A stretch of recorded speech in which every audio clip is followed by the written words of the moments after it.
وہ کہنے لگا جب وہ آئے گا پھر بتاؤں گا. اب وہ کچا گوشت 2-3 بکرے ذبح کر کے ڈال دیے.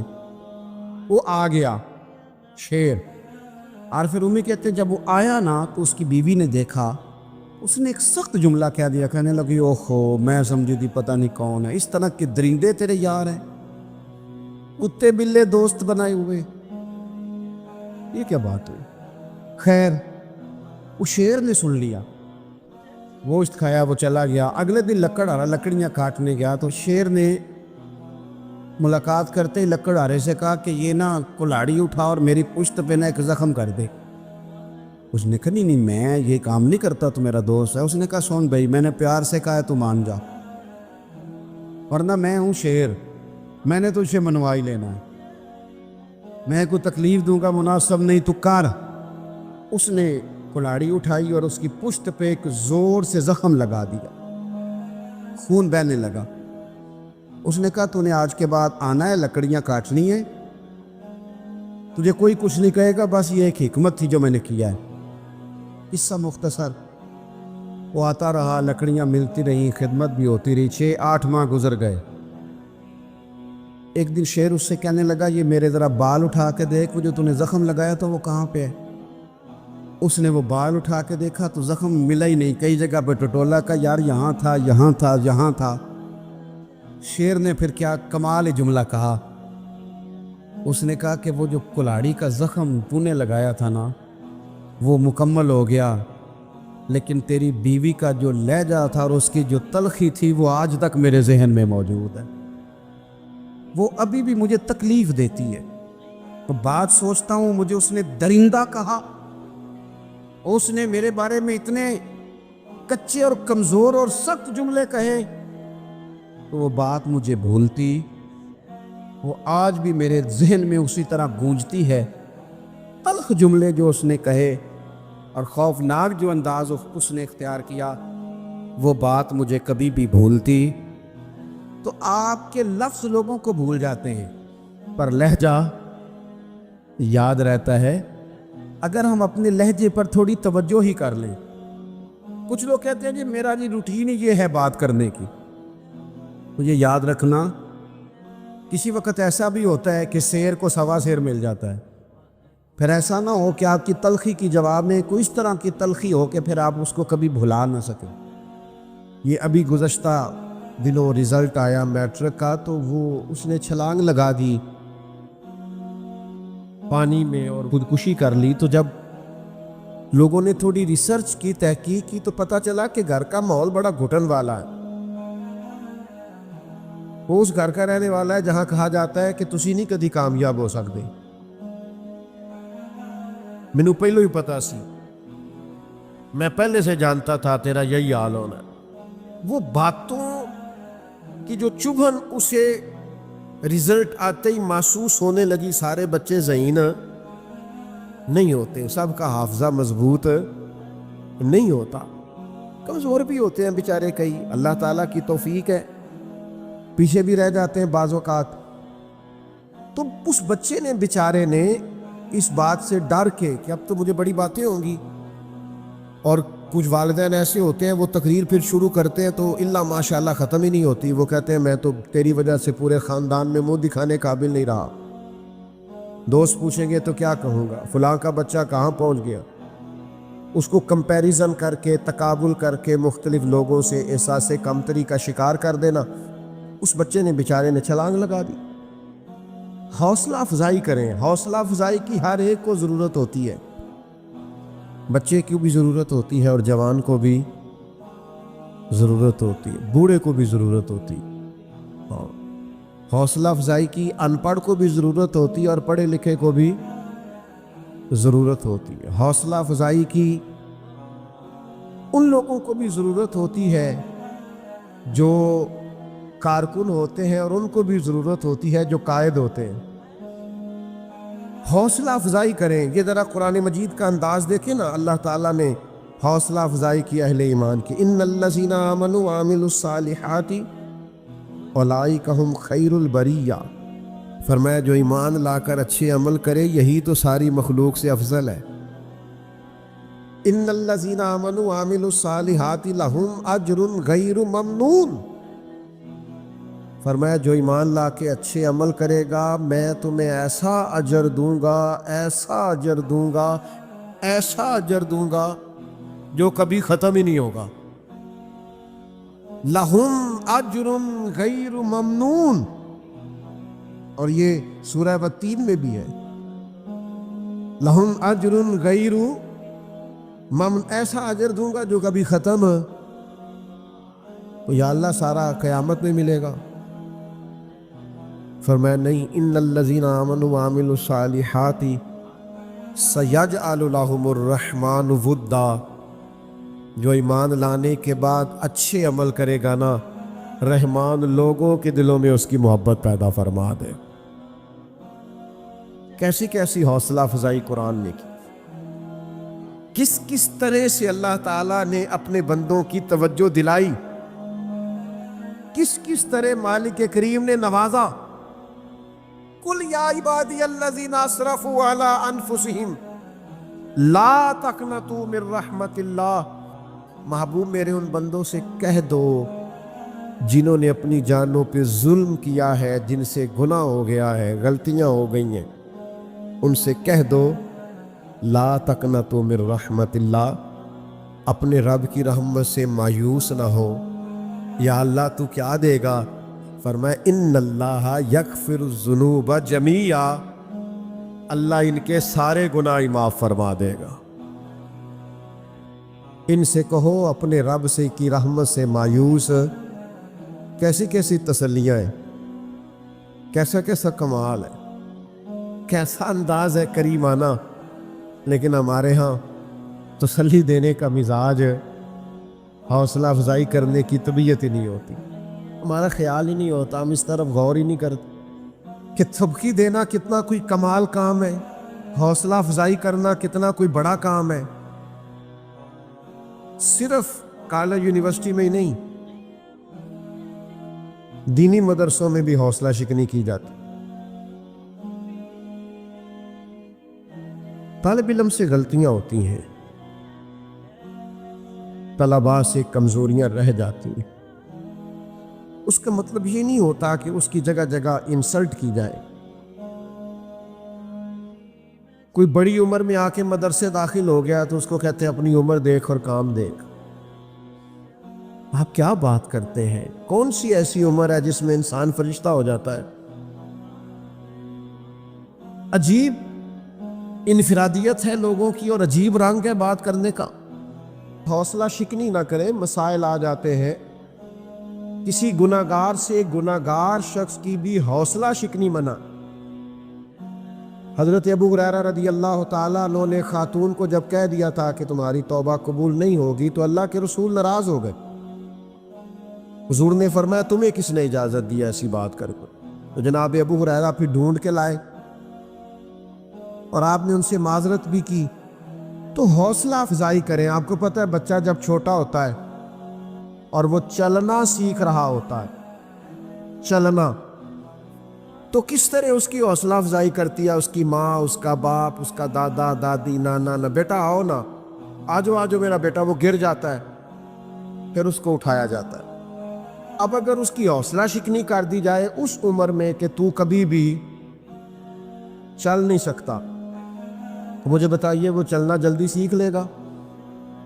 تو حوصلہ افزائی کرے، دوسروں کو تسلی دے، ان کے معاملات کے اندر بہتری لانے کی کوشش کریں۔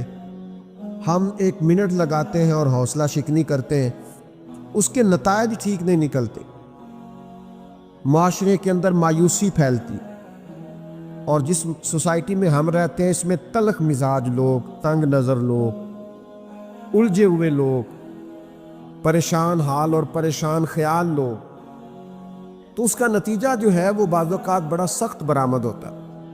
میں جو مضمون آپ کو سمجھانا چاہ رہا ہوں کتاب و سنت کی وساطت سے، وہ یہ ہے کہ کوشش کرے اچھائی کا ذکر کرنے کا، حوصلہ، بیجا تعریف نہ کرے، خوشامد نہ کرے، وہ منع ہے، لیکن حوصلہ افزائی کرے گا۔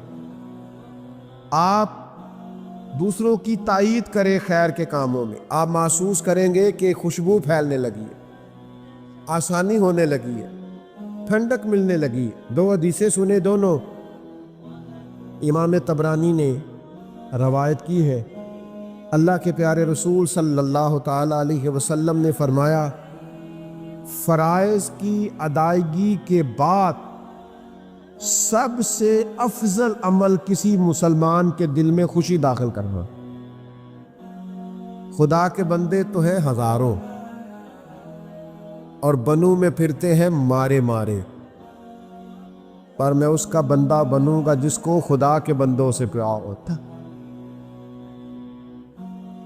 سب سے افضل عمل فرائض کے بعد کسی مومن کے دل میں خوشی داخل کر، اور نبی پاک صلی اللہ تعالی علیہ وسلم نے دوسرے مقام پر ارشاد فرمایا، جنت کو واجب کر دینے والی چیزوں میں سے، یعنی جو جنت کو ضروری کر دے کسی کے لیے، یہ بھی امام طبرانی روایت لائے، فرمایا جنت کو واجب کر دینے والی چیزوں میں سے سب سے بڑی چیز مومن کے دل میں خوشی داخل کر۔ اچھی طرح سمجھ لیں کہ حوصلہ افزائی جب آپ کریں گے، کسی کے دل کو خوش کریں گے، کسی کی طبیعت کو ڈھارس پہنچے، آپ محسوس کریں گے کہ وہ شخص آپ کی وجہ سے توانا ہو گیا۔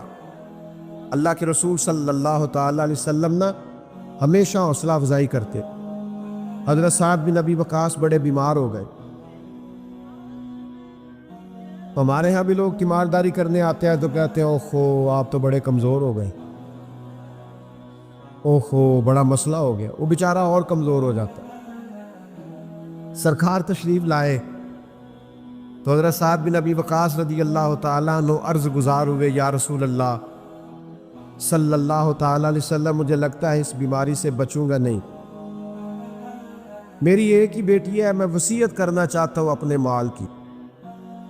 تو نبی پاک علیہ السلام نے نا انہیں مسئلہ بھی بتایا کہ وصیت کیسے کرنی ہے، اور ساتھ پتہ کہ فرمایا ساتھ کچھ بھی نہیں ہوگا، ابھی تو اللہ تعالیٰ آپ کی وجہ سے اسلام کا فائدہ کرے گا اور کفر کا نقصان کرے گا، ابھی تو بڑا کام کرنا ہے۔ حضرت سعد بن ابی وقاص کہتے ہیں ان لفظوں میں کیا طاقت تھی، ظہر کے وقت بات ہوئی، عصر کی نماز میں نے جماعت کے ساتھ ادا۔ حوصلہ افزائی کرنا، لوگوں کو تسلی دینا، لوگوں کو تھبکی دینا۔ حضرت محدث اعظم پاکستان ابو الفضل مولانا سردار احمد صاحب رحمۃ اللہ علیہ پہلے سال کے طالب علم کو جو بھی دارابا یادرب کی گردانے پڑھ رہا ہوتا تھا، دارابا کر رہا ہوتا، پہلے سال کا بچہ، اس کو بھی مولانا صاحب کہہ کے پکارتے، مولانا کہاں جا رہے ہیں، مولانا کہاں سے آ رہے ہیں۔ تو ایک توانائی اس کے اندر دوڑتی تھی، وہ سمجھنے لگتا تھا کہ میں اب دین کا طالب علم۔ حوصلہ شکنی نہیں۔ آپ دیکھیے حضور کسی کی تعریف کرے، سبحان اللہ، تو اس کا سادہ سا مطلب یہ ہے کہ اللہ کے رسول حوصلہ افزائی فرما اور حضور مہربانی کر رہے۔ نبی پاک علیہ السلام نے فرمایا یہ جو معاذ ابن جبل ہے نا، حلال حرام کے مسائل جاننے والا ان سے زیادہ میری امت میں دوسرا کوئی نہیں۔ سیدنا معاذ ابن جبل کی حضور نے ان لفظوں میں تعریف کی۔ حضرت عبداللہ ابن عمر کی نبی پاک علیہ السلام نے حوصلہ افزائی فرمائی، فرمایا عبداللہ ابن عمر دیکھ آدمی ہے، کاش رات کو اٹھ کے تہجد کی نماز بھی پڑھا کر، بندہ اچھا ہے، نیک ہے، لیکن چاہیے کہ تہجد کی اٹھ کے نماز بھی پڑھا۔ فرماتے ہیں بس میرے کانوں سے بات ٹکرائی، پھر عمر بار میں نے تہجد نہیں چھوڑ۔ حضرت ابو عبیدہ بن جراح کو نبی پاک نے فرمایا یہ میری امت کے امین ہے، قربان جائیں۔ ہاتھ ہو گئی حوصلہ افزائی کرنے کی۔ حضرت سعد بن ابی وقاص فرماتے ہیں جب میں احد کے دن تلوار چلا رہا تھا اور تیر چلا رہا تھا تو حضور فرمانے لگے چلا تیر، میرے ماں باپ تیرے اوپر قربان ہو۔ کیا حد ہے حوصلہ افزا، یعنی بات کہاں تک چلی گئی۔ حضور فرمانے لگے چلا تیر، میرے ماں باپ تیرے اوپر قربان۔ کمال ہو گئی، نرخ بازار محبت کا انوکھا ہو گیا۔ دیکھو خود خریداروں میں شامل آ کے مولا ہو گیا۔ نبی پاک صلی اللہ تعالی علیہ وسلم نے فرمایا چلائیے تیر، آپ پر میرے ماں باپ قربان ہو۔ تو حوصلہ افزائی، حوصلہ افزائی، آپ کے ذہن میں یہ بات ہونی چاہیے کہ حوصلہ افزائی کتنی بڑی نعمت، کتنی بڑی دولت۔ اس سے انسان ذہنی طور پر خوراک لیتے ہیں۔